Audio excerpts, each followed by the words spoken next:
오늘 6월 30일 시편 26편 1절부터 12절까지입니다. 1절 말씀을 읽어보겠습니다. 내가 나의 완전함에 행하였사오며 흔들리지 아니하고 여호와를 의지하였사오니 여호와여 나를 판단하소서.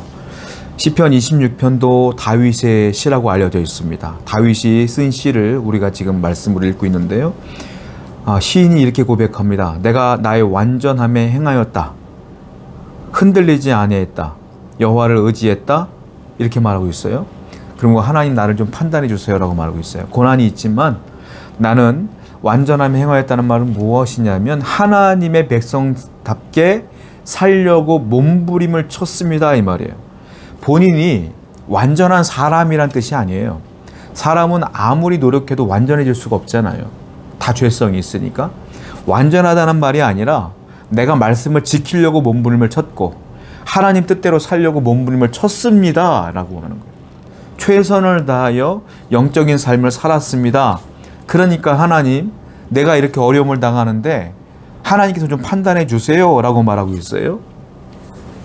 그런데 뭐라고 했습니까? 여호와를 의지하였사오니 여호와여 나를 판단하소서 라고 말하고 있다는 것이죠. 여러분 생각해 보십시오. 세상을 살다 보면 여러 가지 억울한 일도 만나게 되고 실패도 경험하게 되고 고난도 만나게 돼요. 그런데 사람들이 아무리 비방하거나 아무리 나를 원수 취급한다 할지라도 내가 스스로 하나님 앞에 정직히 행하며 하나님 앞에 온전히 살았다고 자부하는 사람은, 최선을 다했던 사람은 그 비방함과 그 사람들이 어떠한 말을 하더라도 내게 영향이 오지 않아요. 나는 자유한 거야. 하나님 앞에 떳떳하니까. 그런데 내가 만약에 하나님께 죄를 짓고 하나님 뜻대로 살지 못하고 영적으로 살지 못하며 세상 사람들과 똑같이 동화되어 살다가 내게 어려움을 당했는데 사람들이 너는 나랑 똑같아 라고 말한다면 나도 불안해지는 거야. 그렇지 않아요? 정말로 내가 죄를 져서 하나님 벌 주는 건가? 라고 불안해할 거 아니에요. 다윗은 그렇지 않아요. 다윗은 나는 하나님 앞에 몸부림을 쳤습니다. 그런데도 이런 어려움이 있네요. 그렇다면 이것은 나의 죄 때문은 아닌 것 같아요. 하나님이 좀 판단해 주십시오 라고 어떠한 비방이 있거나 어떠한 실패가 있어도 쉴드가 쳐지는 거야. 이 사람에게는 방어막이 생기는 거예요. 하나님의 은혜의 방어막이 생기는 거예요. 그러니까 악한 마귀가 더 이상 그 영혼을 침범하지 못하게 되는 것이죠. 그러니까 저 여러분들은 언제나 말씀을 붙들고 사는 삶을 살아야 된다라는 것이겠죠. 3절입니다. 주의 인자하심이 내 목전에 있나이다. 내가 주의 진리 중에 행하여. 주의 인자하심이 내 목전에 있다고 표현하고 있는데 이 인자하심, 하나님을 뭐라고 말하겠어요? 인자하신 하나님이라는 말이에요. 인자하심이 어떤 뜻이냐면 약속에 근거하여 언약에 근거하여 당신의 백성을 절대 버리지 않겠다고 하는 약속, 이것이 인자하심이에요.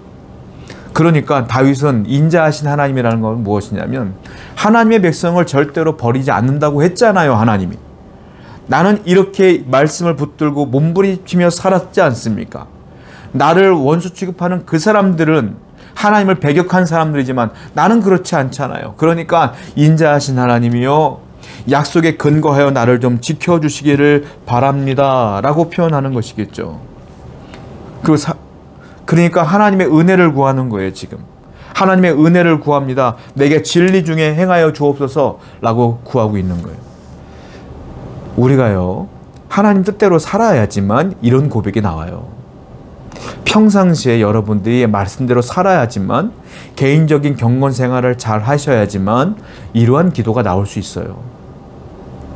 오늘이 중요해요. 그러니까 오늘부터 이 말씀을 들으시고 이제 기도하시며 말씀을 보시며 말씀대로 살려고 몸부림을 치시기 바랍니다. 그것이 성화의 삶이요 성결한 삶이요 거룩한 삶이죠. 다윗처럼 그렇게 살아가기를 원합니다. 4절부터 5절입니다. 허망한 사람과 같지 앉지 아니하였사오니 간사한 자와 동행하지도 아니하리이다. 내가 행악자의 집회를 미워하오니 악한 자와 같이 앉지 아니하리이다. 다윗은 뭐라고 말합니까? 나는 하나님 허망한 사람, 그들과 같이 앉지도 않아요. 간사한 사람과 동행하지도 않을 거예요.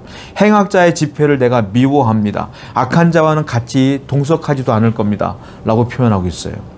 무슨 말입니까? 내가 세상을 살지만 그러한 악한 자들과는 내가 겸상도 안 할게요.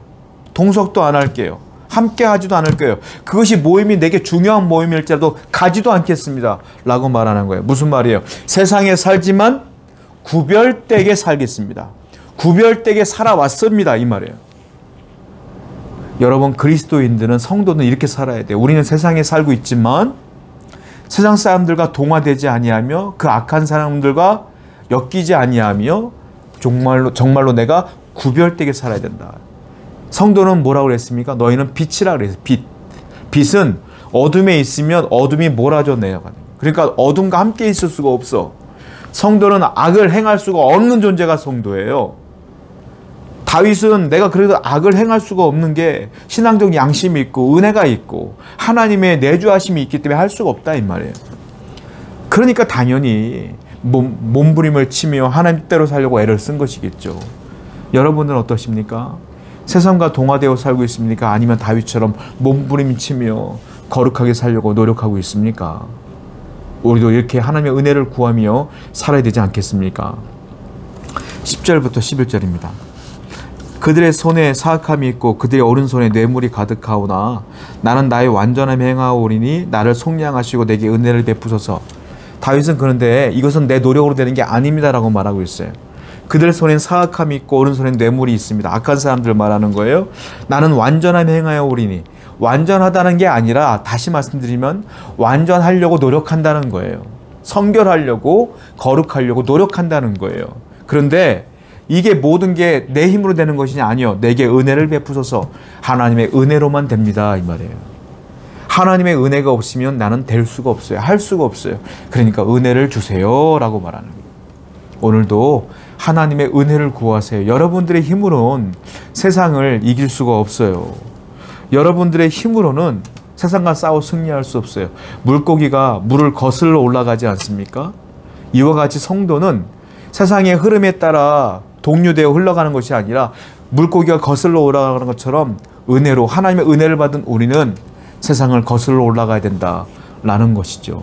오늘도 그렇게 우리가 살아야 된다는 겁니다. 마지막 12절입니다.